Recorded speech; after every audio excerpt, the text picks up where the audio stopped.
지난주 우리는 우리 교회 이름의 그 기원이 되었던 그 세례 요한의 메시지를 함께 살펴보는 시간 가졌었습니다.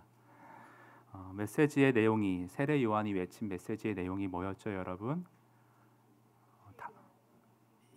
다 아시는데 또 이렇게 확 말하려고 그러면 잘 안 돼요. 그래서 우리 한 장만 넘기면 되는데 성경책 한 장만 앞으로 넘기셔서 여러분 그 8절 말씀 한번 보겠습니다. 마태복음 3장 8절 말씀 다 같이 시작.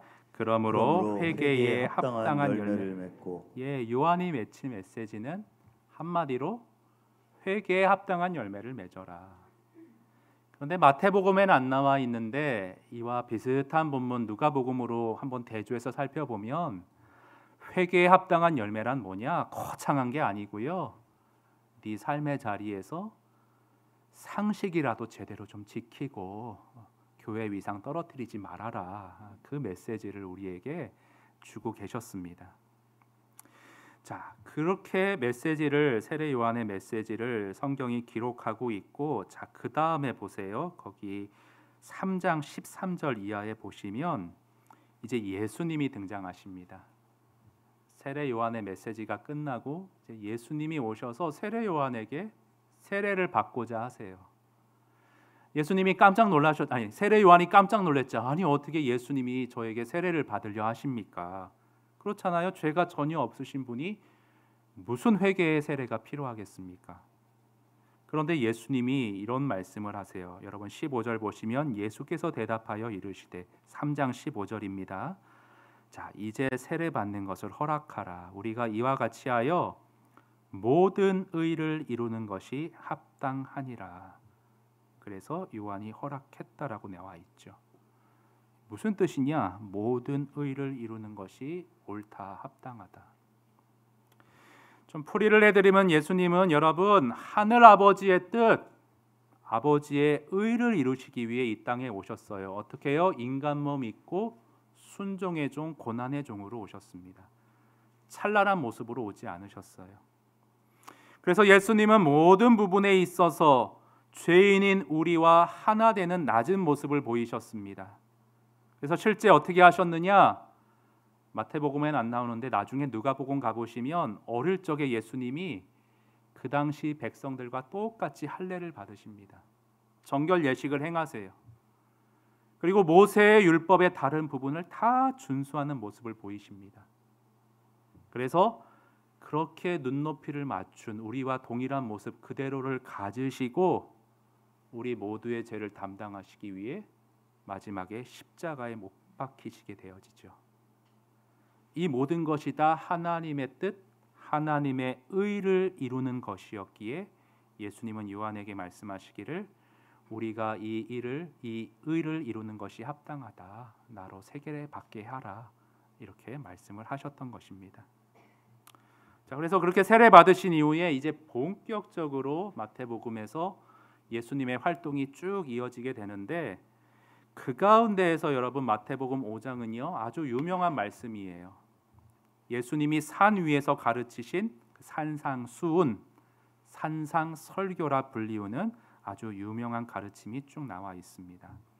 그런데 이 산상수훈 가운데 세례 요한의 메시지와 매우 유사한 말씀이 나옵니다. 회개에 합당한 열매를 맺으라와 매우 유사한 말씀이 나오는데 그것이 오늘 본문 5장 16절입니다.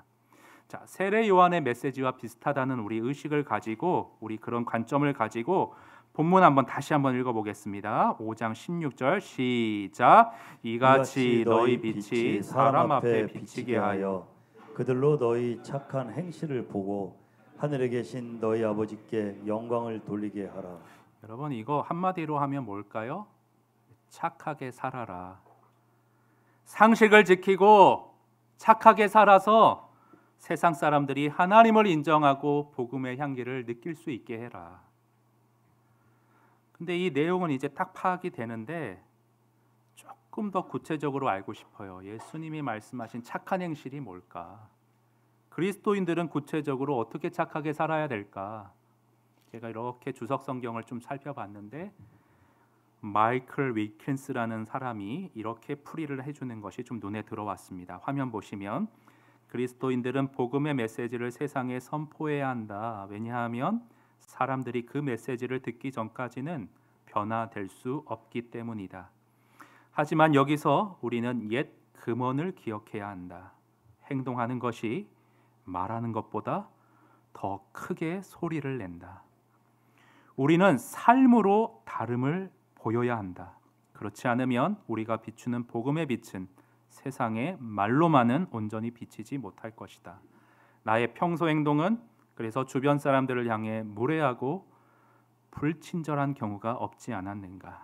우리가 상대방을 존중하고 예의 바르고 그리스도인으로서 사려 깊게 그리고 섬기려 하는 자세로 그렇게 주변 사람들을 대할 때 세상 사람들은 기독교의 복음이 가치가 있음을 보게 될 것이다. 여러분 다 동의하시고 이해하시는 내용들이죠. 사실 이거 설교 듣기 전에 모르는 분 없으셨을 거예요. 지극히 상식적인 얘기들입니다. 그런데 문제는요, 이 상식이 잘 안 통하는 사회에 우리가 살고 있다는 거예요. 제가 모래시계 이렇게 광패는 아닌데 그 장면이 자꾸 이렇게 설교 준비 때 매치되는 게 있어서 한 번만 더 예를 들면요, 이 검사와 형사가 이렇게 마주 앉아서 밥을 먹는 장면이 있었는데 그 얘기가 생각이 나요. 그러니까 어떤 지역에 부임하자마자 그 지역 일대를 주름잡던 정치 깡패를 좀 수사하겠다 이렇게 딱 선언을 하니까 형사가 피식 웃습니다. 아이고 또 세상 물정 모르는 검사가 왔구나. 그러면서 건네는 말이, 권사님 좀 쉬운 상대 고르시죠. 이놈은 덩치가 너무 큽니다. 그랬더니 이제 검사 말이, 저도 잘 알아요. 제 손으로 숲에 내렸던 사람이고 제가 그 일로 옷까지 벗을 뻔했어요. 아니 그럼 검사님은 지금 감정 때문에 수사를 하겠다는 말입니까? 아니요. 책임감이죠. 죄를 졌는데도 저렇게 무사하면 겁이 없어져서 더 큰 죄 저지를 텐데 제가 그거 막아야죠. 그게 검사의 본분 아닙니까?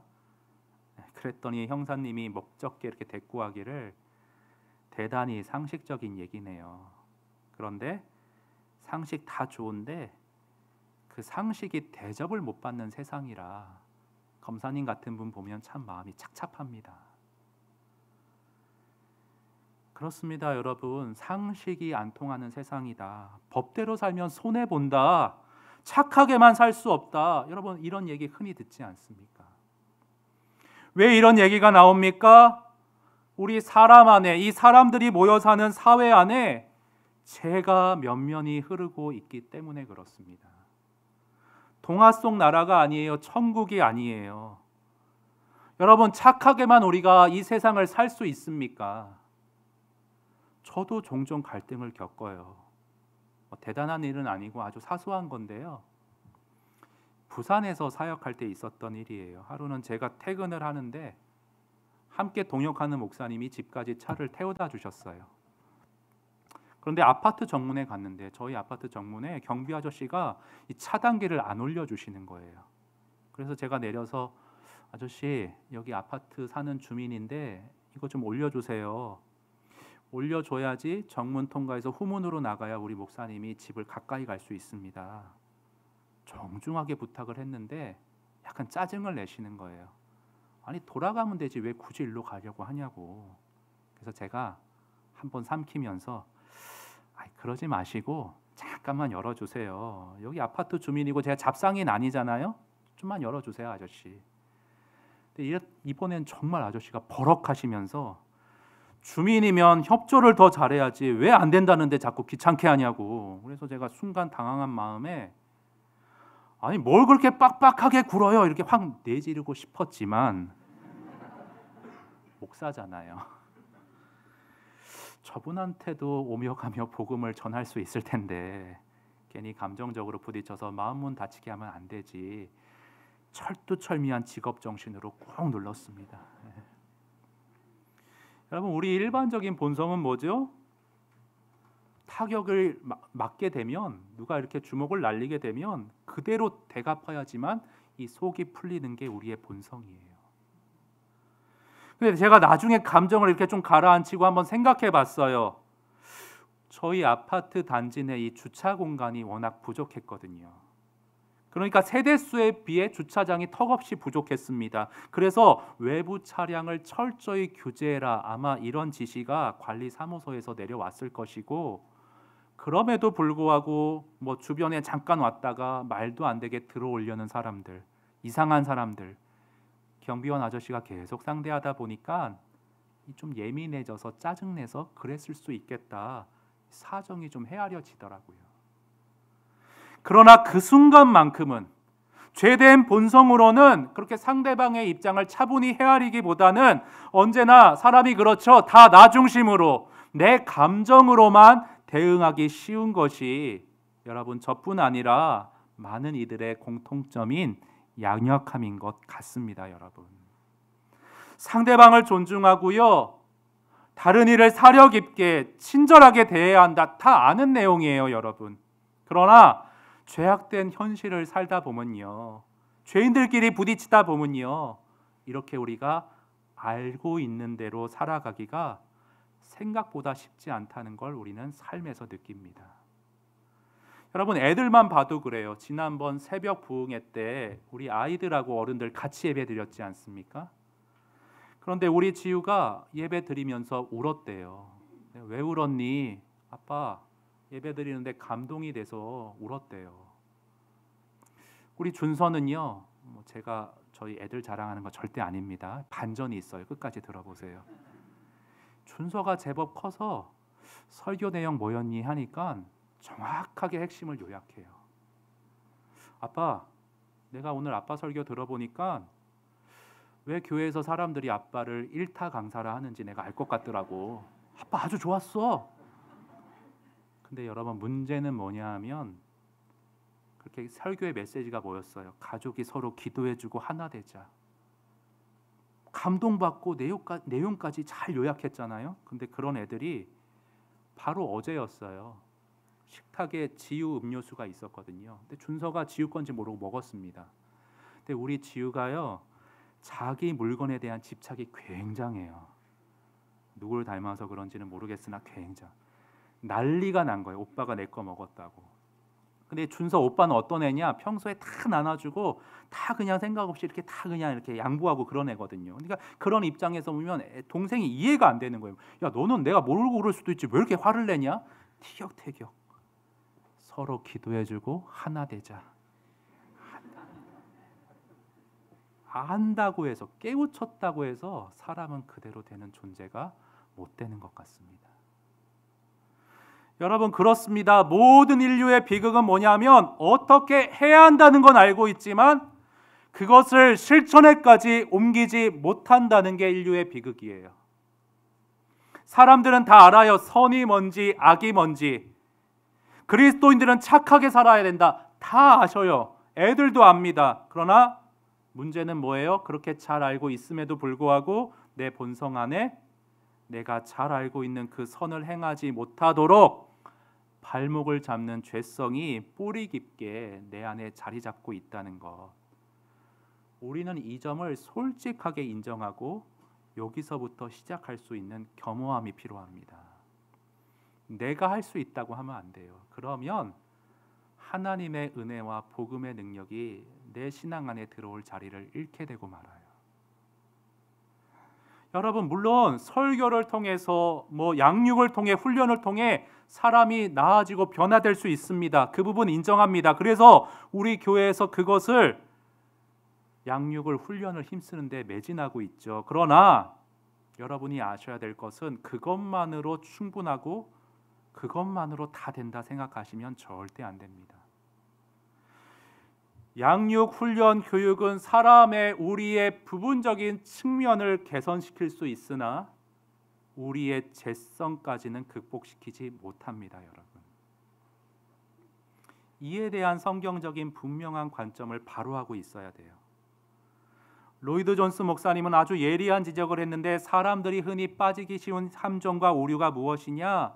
스스로 훈련받고 교육해서 죄를 짓지 않게 될 수 있다고 착각하는 것이다.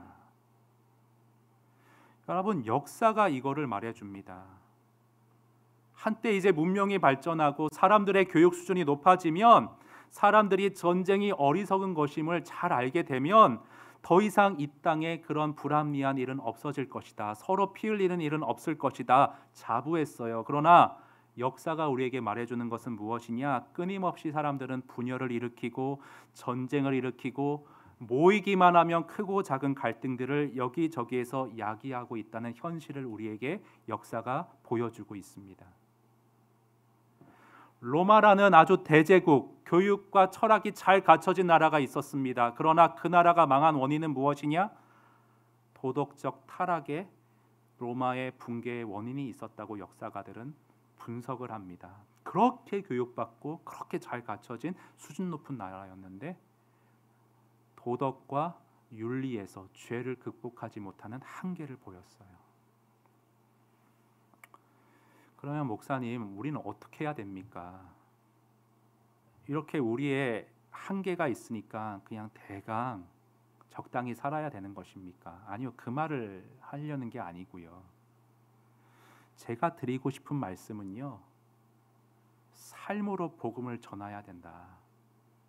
방향은 좋은데요, 그게 나의 열심, 나의 진심, 나의 결기로서 이룰 수 있다.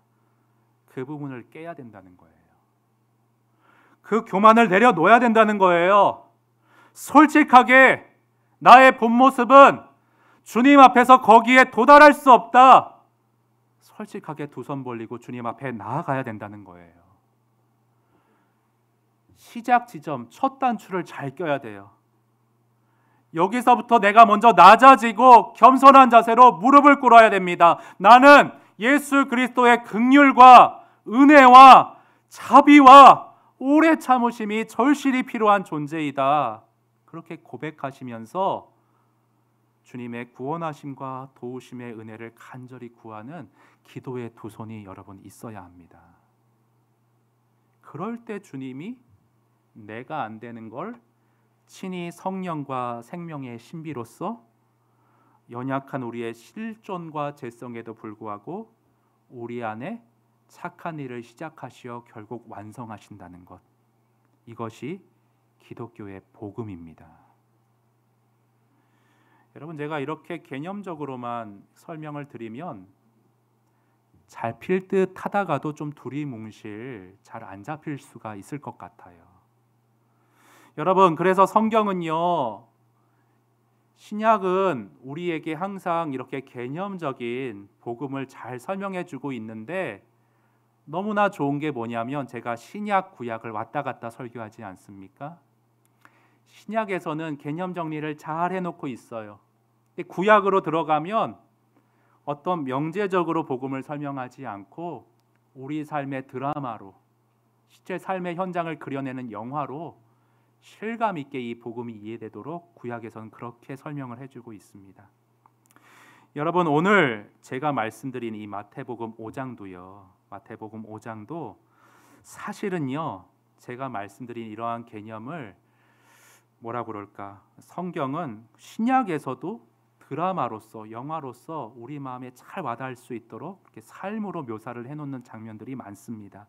여러분, 오늘 본문을 좀 책갈피로 잡아 놓으시고요. 이따 다시 올 거거든요. 마태복음 5장을 책갈피로 잡아 놓으시고 누가복음 15장을 한번 가주세요. 여러분, 누가복음 15장. 누가복음 15장. 누가복음 15장 11절에서 24절을 볼 텐데요. 누가복음 15장 11절에서 24절. 여러분, 이 다 잘 아는 탕자의 비유입니다. 너무나 잘 아는 말씀이기 때문에 제가 교독하진 않고요. 제가 대략적으로 여러분 눈으로 본문을 이렇게 살펴가시면서 제가 대충 설명을 드릴게요. 어떤 아버지에게 두 아들이 있었는데 작은 아들이 아버지 재산 미리 저에게 유산으로 떼 주십시오 하고 먼 나라로 나가 살았습니다. 여러분, 근데 이상한 건요, 재산을 받았는데 굳이 수고해서 왜 먼 나라로 외국으로 나가 살았을까? 좀 상황을 보면 아버지를 굉장히 둘째 아들은 성가시게 여겼던 것 같아요. 내가 이 재산으로 마음껏 살고 싶은데 좀 시선이나 간섭받기 싫다 이거죠. 그래서 멀리 외국에 나가 살았습니다. 근데 잘 아시다시피 잘 살았으면 좋겠는데 13절 중간에 보실까요? 허랑방탕하게 낭비하며 살았고, 그래서 결국엔 14절 보시면 아버지한테 받아낸 거를 다 없앴습니다. 탕진했습니다. 저희 어머니께서 설교를 좀 피드백해 주시면서 아들아 좀 이렇게 설교할 때 그런 어떤 시쳇말 같은 건 좀 조심해서 써라. 격이 없어 보인다. 근데 그런 시장 언어가 더 확 와닿잖아요. 네, 그래서 지금 아들이 어떻게 했냐면 한마디로 다 말아 먹었어요. 지금 말아 먹었어요. 그리고 그렇게 탕진한 결과 아버지를 떠나서 멋대로 살아서 탕진한 결과 어떤 형편까지 떨어졌냐면 14절에 궁핍이라는 단어가 나오고요. 15절에 보면 다른 나라 사람에게 붙어 살았다. 빌붙어 살은 매우 비굴한 처지까지 됐고요. 심지어 16절 보세요. 배를 곪고 있었는데 너무 배가 고픈 나머지 마지막 자존심도 내려놓고 돼지가 먹는 걸 먹으려고 했으나 그마저도 주워 먹을 수 없는 최악의 처참한 상황으로 떨어졌습니다. 그래서 이렇게 인생의 밑바닥의 쓴맛을 보고 나서야 아버지께로 내가 돌아가야겠다. 그렇게 철이 들어서 깨달아서 터벅터벅 걸어가고 있었는데 20절 중간 보세요. 20절 중간에 아직도 거리가 먼데 아버지가 아들을 발견하여 보고 달려나갔다 되어 있습니다. 여러분, 이 아버지는 종들을 거느리는 부유한 어떤 지주였던 것 같아요. 그러면 여러분 생각해 보세요. 아래 종들이 많은데 손님이 오면 누군가 멀리서 오면 종들이 나가나요? 아니면 주인이 맞으러 나가나요? 종들이 나가요. 조선시대 연상에 보면 쾅쾅쾅 문 두들기며 이리 오너라 하면 종들이 나갑니다. 그런데 지금 성경이 말씀하는 건 뭐냐면 종들이 주인님 빨리 나와 보십시오. 둘째 아드님이 돌아오고 있습니다. 이게 아니라 아버지가 제일 먼저 발견하고 뛰어나갔다는 건 뭘 말하냐 하면 아버지가 문 밖에 서서 하루가 멀다 하고 이 녀석 언제 들어오나 학수고대 목이 빠져라 기다리고 있었다는 뜻입니다. 또 여러분 달려나갔다 되어 있는데 집안에 어른 정도 되면 잘 안 뛰거든요. 그런데 지휘 채통 같은 거 다 필요 없고 지금 아들을 보자마자 네가 온 게 너무 반갑고 나는 기쁘다 이 표현을 뛰어나감으로 하고 있습니다. 그리고 더 적극적으로 측은히 여겨 껴안고 입을 맞췄다 돼 있는데 지금 목욕 재개하고 정장 입고 돌아온 거 아니고요. 돼지 우리에서 굴렀다 왔거든요. 냄새나고 비위생적인데 그냥 너무 반가운 거예요. 끌어안고 입을 맞추기를 주저하지 않았습니다. 22절 계속 볼게요. 22절 중간에 제일 좋은 옷, 손에 가락지, 신발을 신겼고 23절에는 살찐 송아지까지 잡아서 마을 잔치를 벌였습니다. 여러분 그러면 제가 여러분에게 한번 여쭐게요. 이 탕자 아들이 돌아왔을 때 이 아들 마음에 내가 아버지께 돌아가면 나를 이렇게 반겨주시겠지 이런 기대감과 생각이 조금이라도 있었을까요? 예, 다 아시는데 대답 안 하시는 거죠. 전혀 예상하지 못했을 거예요. 오늘 성경 보면 그저 집안의 종으로만 받아주셔도 내가 너무 감사하겠다 바짝 엎드린 마음이었어요. 아버지가 나를 환대하고 잔치 배설한다 생각도 못했어요. 그런데 막상 와보니까 완전히 내 생각을 뒤엎는 예상을 깨는 아버지의 놀라운 사랑을 경험하게 된 겁니다. 이렇게 한량없는 아버지의 사랑을 경험하게 되니까 그 아들 마음속에 탕자 마음속에 무슨 생각이 났냐면 와 이렇게 좋은 아버지였는데 내가 정말 몹쓸 짓 했구나. 이 좋은 분의 마음에 내가 대못을 박았구나. 불효를 했구나. 뉘우치고 회개하는 마음이 무엇보다 먼저 들었을 거예요. 그리고 나서 이 불효 자식을 용서해 주는 아버지, 용서해 주실 뿐 아니라 제일 좋은 것으로 나를 대접해 주시고 채워 주시고 안아 주시는 이 사랑 앞에서 감격하는 마음, 감사의 마음이 생겨났을 거예요. 그리고 이 감사의 마음이 기반이 되어서 내가 이제는 아버지를 기쁘시게 해드려야겠다.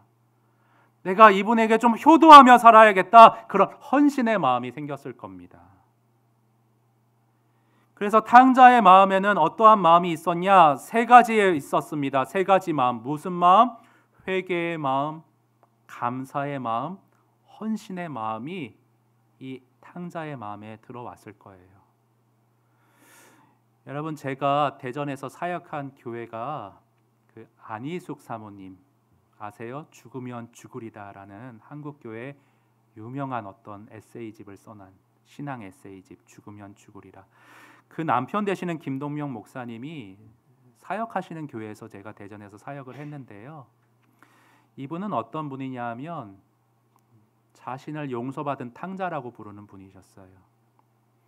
그래서 이렇게 대화하다가도요, 갑자기 고개를 푹 떨구세요.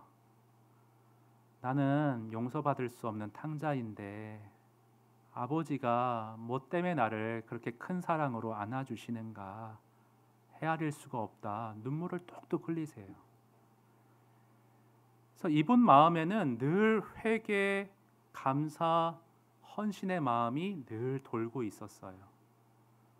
복음의 물줄기가 늘 흐르고 있었어요. 마르지 않고 흐르고 있었어요. 여러분, 저는 오늘날 우리에게 이러한 촉촉한 마음이 유지되어야 된다고 저는 봅니다.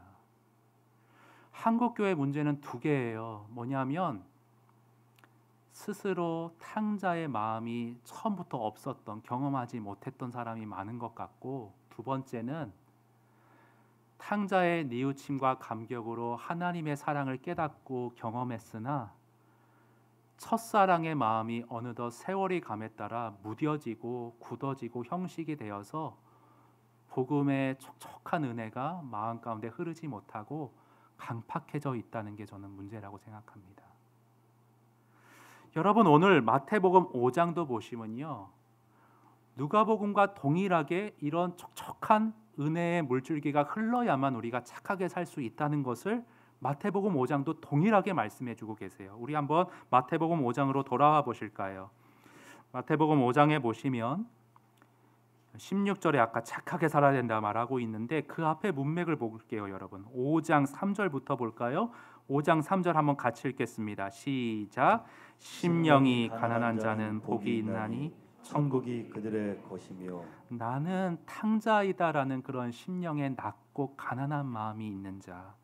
그래서 4절, 애통하며 눈물로 이웃치는 마음이 있는 자. 그래서 6절, 내가 이렇게 안 되기 때문에 의에 줄이고 목마른 심령으로 하나님의 은혜를 간절히 구하는 복음의 갈급한 마음을 가진 자. 이런 마음들이 전제 조건으로 갖추어져 있어야 16절의 가르침, 착하게 살아가기가 가능해질 수 있다라고 마태복음 본문이 우리에게 말씀해주고 있습니다. 여러분, 계속 강조드립니다. 우리는요, 결코 내 노력, 내 의지, 내 결단만으로는 착하게 안 돼요. 죄성을 가졌거든요. 죄성을 가진 인간을 변화시킬 수 있는 건 오직 뭐예요? 마태복음과 누가복음이 말하는 것은 오직 하나, 우리를 참으시고 용납하시고 기다려주시는 하나님의 끝없는 사랑 안에서만 우리가 변화될 수 있다는 겁니다. 그러면 이 사랑 안에 들어가려면 우리는 뭐부터 해야 되냐면 나 자신이 하나님을 떠나 마음대로 살아가고자 하는 탕자임을 여러분 그것을 먼저 인정하시고 자백하셔야 해요. 목사님, 저는 뭐 윤리적으로 도덕적으로 그렇게 방탕하게 살아간 적이 없는데 탕자라니요. 아니에요, 여러분. 조금만 내 안을 깊게 들여다보시면 우리 모두는 어떤 본성이 있냐? 기본적으로 다른 누군가의 간섭받기를 싫어하는 본성을 누구나가 가지고 있습니다. 여러분, 아이들 키워보셨죠? 부모인 우리가 이렇게 하면 좀 애가 좀 안 좋을 것 같아서 알려주잖아요. 지적해주잖아요. 달갑게 듣습니까? 잔소리로 듣습니다. 뭐 그 꽃 뭐라나 막 그렇게 막 얘기하면서 아빠는 막 이렇게. 그런데 제가 자녀 교육에 관한 어느 책을 보니까 이게 인간의 본성이라 되어 있더라고요. 화면에 보시면 인간은 나이가 어리건 많건 독립된 한 인간이 누릴 수 있는 좌절과 희망, 실패와 성공의 순간을 부모인 우리는 좌절과 실패를 안 겪고자 그렇게 얘기를 해주는데 안 듣는다는 거예요. 직접 느끼고 싶은 본능을 가지고 있대요. 이게 사람입니다. 그래서 아이를 양육할 때 이런 본성이 있기 때문에 정말 중요한 건 꼭 얘기해 줘야겠죠. 그러나 평소에 너무 이렇게 간섭, 잔소리를 많이 하면 결정적일 때 안 들어간다는, 조율이 필요하다는 그러한 통찰을 책에서 주고 있습니다. 근데 여러분, 문제는 뭐냐면 사람 사이에는 이렇게 좀 지혜롭게 조율하는 게 좋은데 문제는 뭐냐면 이 사람들이 하나님 앞에서도 똑같은 본성을 보인다는 거예요. 하나님 간섭하지 마세요. 근데 제가 알아서 할게요. 똑같이 한다고요. 우리는 하나님이 말씀하신 대로, 하나님이 뜻하신 대로 살려는 마음보다는 언제나 내가 하고 싶은 대로, 내 마음대로, 내 감정대로, 내 기분 가는 대로 그렇게 살아가고자 하는 욕망이 언제나 더 크고 강하다는 거 여러분 솔직하게 주님 앞에서 인정하실 수 있어야 됩니다. 주님, 제가 탕자입니다. 저 스스로는 하나님의 뜻대로 살 수 없습니다. 그러나 주님이 끝까지 품어주시네요.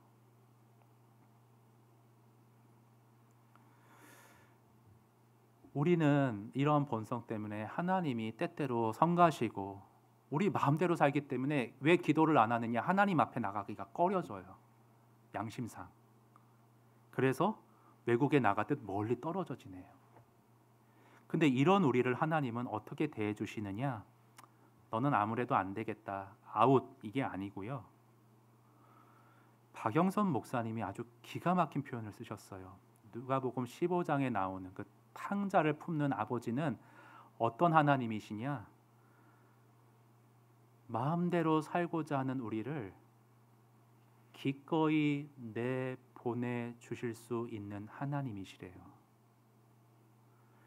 아유, 넌 안 되겠다, 포기한다, 이렇게 체념하듯이 내보내는 게 아니라, 그래, 네가 다 해 먹어도 좋아, 다 말아 먹어도 좋아, 가서 너 스스로 세상의 허망함과 공허함을 직접 확인해, 그리고 나서 나에게 돌아오거라. 이렇게 넉넉한 마음으로 마음대로 살고자 하는 우리를 내보내 주시고, 그리고 나서는 문 밖에 서서 끊임없이 우리가 돌아오기를 학수고대하시며 기다리시는 분이 바로 누가복음 15장에 묘사된 하나님 아버지시라는 거예요. 여러분, 탕자가 재산을 탕진하는데 얼마의 기간이 걸렸을까? 아버지 재산이 상당했으니까 수개월 아마 걸렸을 겁니다. 아무리 막 썼어도. 여러분, 하나님은 근데 수개월이 아니라 수십 년을 기다려주세요. 성경에 보시면. 야곱 생각해 보세요. 얼마나 오랜 세월 끝까지 인내하시며 그를 손에서 놓지 않으시잖아요. 대신 야곱 본인 마음대로 살아가서 험악한 세월 보냈죠. 그러나 하나님 편에서 그를 놓지 않으셨어요. 요나요, 물고기 뱃속에서 정신 차렸는가 싶었는데 또 마음대로 막 나가려고 하니까 박넝쿨을 통해서 계속해서 그의 인생 가운데 잡아주시고 기다려주시고 품어주시는 모습을 보이십니다. 우리도 마찬가지입니다, 여러분. 하나님께서 저와 여러분의 인생 가운데 오랜 세월이라는 기회를 주시고요, 그 삶의 과정에서 계속 말씀해 주시고요, 경험해 가게 하시고요, 어떤 만남도 갖게 하시고, 하나님 한 번만 더요 하면 한 번 더 기회 주고, 두 번, 세 번 얼마든지 기다리시면서 결국 그 사랑 안에서 우리를 두 손 들고 항복하는 자리로 이끌어 들이십니다. 저는 앞에서 교육이나 훈련만으로 사람이 변화되지 않는다는 말씀 드렸는데요. 여러분, 잘 균형을 잡고 계셔야 돼요. 그렇다고 교육이나 훈련이 쓸데없다는 거 아니에요. 리차드 포스터라는 사람이 아주 균형 잡힌 말을 했는데, 화면에 보시면 사람은 훈련으로 변화되지 않고 오직 무엇으로 변화된다? 은혜로 변화된다. 사랑으로 변화된다. 훈련은 그 은혜를 받기 위한 통로일 뿐이다. 저는 아내와 함께 지금 준서와 지우를 말씀으로 교육을 시키고 있습니다. 그러나 저희가 분명히 알고 있는 건 뭐냐면 우리 아이들은 제가 분명 신앙이 있고 목사이기도 하지만 그럼에도 불구하고 우리 아이들은 신앙인으로 태어나는 것이 아닌 죄인으로 태어났다는 거예요. 죄인은 교육만 받는다고 해서 어떻게 바뀌지 않는다는 걸 알고 있습니다. 그래서 저와 아내가 기도하는 건 뭐냐면 주님, 우리 아이들도요, 저희들이 걸어왔던 그 과정, 거기서 출발해야 된다는 걸 압니다. 주의 손에 맡겨드립니다. 최선을 다해 통로로서 교육하지만 주님, 저 아이들의 과정과 인생의 시간 속에서 경험케 하시고 좌절케 하시고 때로는 고난 가운데 처하게 하시면서 그 삶의 자리에서 하나님을 가까이 하고 만날 수 있도록 주님 은혜 베풀어 주시옵소서. 거쳐야 돼요. 예외가 없습니다. 네, 중요한 것은 우리 자녀들도 자녀들이지만 오늘 이 자리에 계신 여러분은 어떻게 오늘 하나님의 손길을 경험해 가고 있느냐 하는 것입니다. 여러분, 어떤 하나님의 손길을 경험하며 오늘을 살아가고 계세요? 신실하신 하나님이요, 내 곁에 더 다가오라고 계속해서 여러분에게 시간을 주고 계시고요, 많은 인생의 기회를 주고 계세요. 이렇게 설교도 듣게 하시고 제자 훈련도 받게 하시고 어떤 만남도 갖게 하시고 때론 좌절케 하시고 고난도 겪게 하시면서 그 속에서 세상의 허망함과 거짓됨을 확인하며 나의 품으로 꼭 붙어 돌아오라고 계속해서 부르고 계십니다. 앞에서도 말씀드렸듯이 한국 교회만의 문제가 아니라 오늘 우리 교회는 어떨지 모르겠어요. 제가 지난주 새가족 신방을 하는데요, 그분은 여러 신앙 서적을 읽으셨어요. 로이드 존스 목사님 책을 읽고 존 파이퍼 목사님 책을 읽었는데 제가 참 무례할 수 있지만 이렇게 말씀드렸습니다. 예, 통찰력이 있으신데요, 죄송한데 복음을 모르시는 것 같다고. 우리 교회에서 복음의 하나님을 만나시고 그 복음으로 양육받으시라고 감사하게 그분이 그 말을 받아들여 주셨어요. 오늘 그래서 용기를 내서 제가 여러분에게도 좀 말씀을 드립니다. 사랑하는 여러분, 아직 내가 탕자임을 깨닫지 못하고 내가 그 주님 떠나 마음대로 살고자 하는 죄인인데 그 주님이 나를 문 밖에 서서 끊임없이 기다리고 계시다. 여러분, 그 사랑의 초청에 아직 응하지 못한 분이 계시다면 오늘 나에게 금가락지를 끼워주고 측은히 여겨 감싸 안으시고 입맞추시는 그 주의 품으로 돌아가는 은혜가 있으시기를 바랍니다. 그리고 또 한 분, 또 한 부류가 있죠. 그렇게 주님의 사랑을 받고 잔치도 배설을 경험했으나 첫사랑의 그 감격을 잊고서 어느덧 복음의 은혜에서 멀어져 맹숭맹숭 형식적인 예배로 굳어진 신앙생활을 하고 계신 분이 이 자리에 없으십니까? 조지 휘필드라는 사람은, 유명한 부흥사는 이 마음이 식어질 때마다 자신이 회심했던 그 예배당 그 바닥에 엎드려서 주님 앞에 간곡하게 기도했다고 합니다. 여러분, 그런 간절함이 있으십니까? 여러분, 매일 복음을 붙들고 계십니까? 여러분, 교회에서 오늘같이 매주 복음만을 설교할 수는 없을 거예요. 복음이 중심이지만 다른 여러 가지 분야들을 설교해야 할 것입니다. 그러나 여러분, 우리에게 절기가 있잖아요. 추수감사절에는 세례식 할 거예요. 성탄절엔 유아 세례식이 있고 송구 영신 예배 때는 성찬식이 있습니다. 여러분, 절기가 저 사람 세례 받는구나, 또 성찬식 하는구나, 이게 아니고요, 예식이 복음임을 아셔야 돼요. 저 사람이 하나님 앞에서 서약할 때 내가 처음 하나님 앞에서 어떻게 서약했지?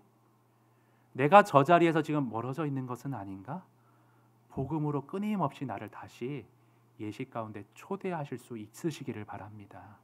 그래서 우리 송도 소리교회에는 모두가 냉랭한 분 없이 복음의 뜨거운 감격에 젖어서 정말 그 복음을 원동력으로, 복음을 전제 조건으로 삶으로 모두가 복음을 전하는 그러한 복음의 사람들이 다 되실 수 있기를 바랍니다.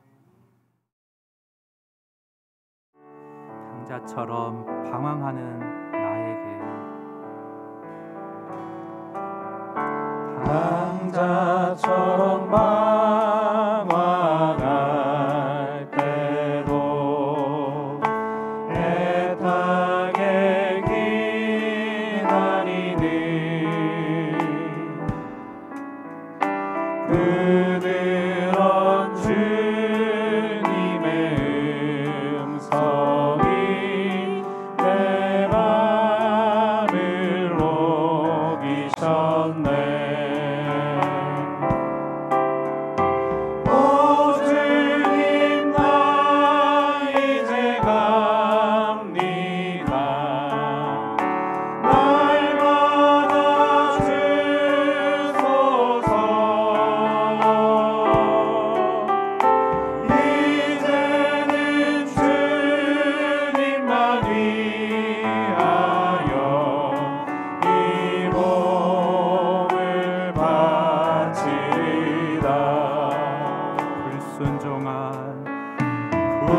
불순종한 요나와 같아도 방황하던 나에게 따뜻한 주님의 손길이 내 손을 잡으셨네.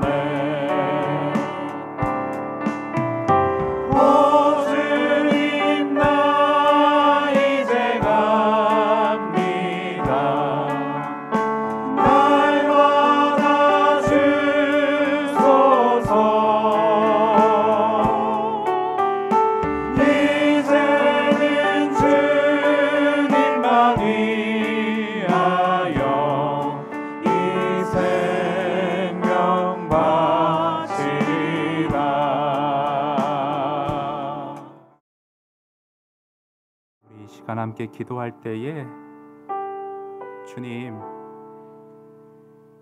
내 스스로의 무엇으로 주님의 사명 감당하고자 했는지, 삶으로 복음을 전하는 이 사명 너무 귀중한데 나의 무엇으로 이것을 이루려는 어리석음이 있었는지 이 시간 다시 점검해 보기 원합니다. 여러분, 전제 조건은 복음입니다.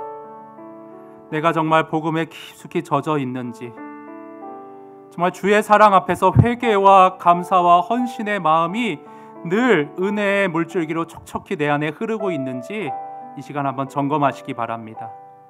그리고 아직까지 단 한 번도 탕자인 나를 기다리고 기꺼이 안아주시는 그 주의 사랑을 경험하지 못한 분이 오늘 이 자리에 계시다면, 주님, 나 이제 주님 앞에 갑니다, 날 받아주소서라는 기도로 주님 앞에 안기시는 은혜가 있으시기를 바랍니다. 우리 각자의 형편 가운데 우리 오늘 말씀 들은 거 생각하시면서 함께 기도로 나아가도록 하겠습니다. 함께 기도드립니다. 하나님 아버지, 이 시간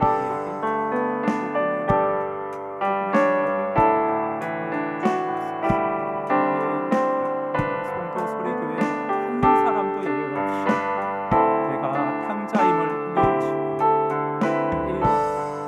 주님 앞에 제대로 살아갈 수 없는 존재, 나는 정말 내 힘으로 사명을 이룰 수 없는, 삶에서 하나님의 말씀을 풀어낼 수 없는, 하나님 교만이 있다면 깨뜨려 주시옵소서. 하나님 자만심이 있다면 무너뜨려 주시옵소서.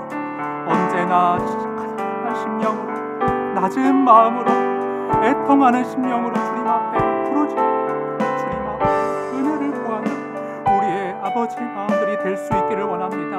하나님 아버지, 주님 앞에 엎드리게 하시고, 하나님 하루를 살 때에 내 능력으로 살 수 없음을 고백드리며 주의 십자가 은혜 붙들며 이런 나를 안아주시는 그 은혜 가운데 다시금 힘을 내어 살아가는 하나님 복음의 사랑, 주의 사랑으로 덧입혀진 사랑으로 오늘을 승리하며 오늘을 은혜에 힘입어 살아가는 우리가 될 수 있도록 주님 도와주시고 붙잡아 주시옵소서. 주님 도와주시옵소서.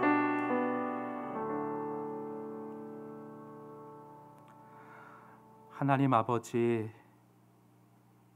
우리 힘으로 안 되는 것 아시고 주 예수께서 친히 피천한 몸 입고 이 땅에 오시어 그 갖은 순한 모욕, 고통당하시며 십자가에서 그 사역 이루셨는데 우리는 또다시 내 힘으로 내 율법으로 자만하여 살아가려는 어리석음을 보이고 있지 않았는지 오늘 말씀으로 다시금 점검케 하시니 감사합니다. 하나님, 복음의 은혜가 하루도 메마름 없이 내 영혼을 촉촉히 적실 수 있기를 소원합니다. 하나님 앞에서 매 순간 내 마음대로 살아가려는 탕자이고 죄인이고 진정 이웃치는 마음으로, 그럼에도 나를 언제나 기해 주시며 감싸 안아 주시는 사랑에 감사하는 마음으로, 헌신하는 마음으로 하나님 착한 행실로 삶으로 복음을 진정 전하는 하나님 복음의 원동력으로 말씀을 따라 살아가는 사명 이루는 우리의 발걸음 될 수 있도록 오늘의 말씀으로 우리를 인도하여 주시옵소서. 하나님, 이 자리에 혹시 주님 앞에 내가 탕자임을 인정하지 못하고 주의 사랑의 품에 그 따스한 품을 경험치 못한, 구원의 은혜를 감격을 맛보지 못한 성도님들 계시다면 오늘 성령님 그들을 놓치지 마시고 한 사람도 예외 없이 복음으로 다 은혜로 젖어들게 하시어서 세상의 허망함과 거짓 때문에 기대어 살아가는 것이 아니라 하나님의 품 안에서 이 하나님이 가장 좋다라고 고백하며 진정 행복 깨닫고 살아가는 복된 사람들 다 될 수 있도록 구원의 은총을 주님 베풀어 주시옵소서.